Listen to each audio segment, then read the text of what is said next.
ত্রিপুরা সরকারের গ্রাম উন্নয়ন এবং পঞ্চায়েত দপ্তরের উদ্যোগে প্রজ্ঞা ভবনে দুদিন ব্যাপী এক পরামর্শমূলক সেমিনারের আয়োজন করা হয়। ত্রিপুরা সরকারের গ্রাম উন্নয়ন ও পঞ্চায়েত দপ্তরের সচিব ডক্টর সঞ্জীব আর রাঠোর, ভারত সরকারের পঞ্চায়েতি রাজ মন্ত্রকের অধিকর্তা রমিত মোর্চ এবং পুনের জজদার ডেপুটি ডিরেক্টর জেনারেল ডক্টর মলিনাথ কালশেট্টির উপস্থিতিতে এই কর্মশালার উদ্বোধন হয়।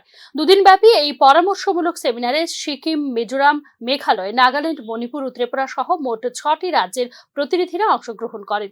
এছাড়া জেলা পরিষদের 4 জন সভাধিপতি, পঞ্চায়েত সমিতির চেয়ারপারসন, পঞ্চায়েত প্রধান, স্বসহায়ক দলের সদস্য, শেপার্ড ন্যাশনাল ইউনিভার্সিটির প্রতিনিধিরা অনুষ্ঠানে উপস্থিত ছিলেন।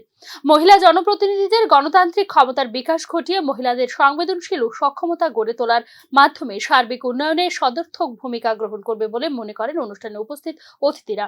প্রসঙ্গত, ভারত সরকারের পঞ্চায়েতি রাজ মন্ত্রক সুপ্রিম কোর্টের এক নির্দেশ মূলে পঞ্চায়েতি রাজ ব্যবস্থায় যেখানে জনপ্রতিনিধিদের হিসাবে মহিলারা আছেন, সেখানে তাদের পরিবারের কোনো পুরুষ সদস্য তাদের হয়ে কাজ করছে কিনা তা জানার জন্য একটি পরামর্শমূলক সেমিনারের আয়োজন করা হয় বলে জানিয়েছেন উপস্থিত বক্তা।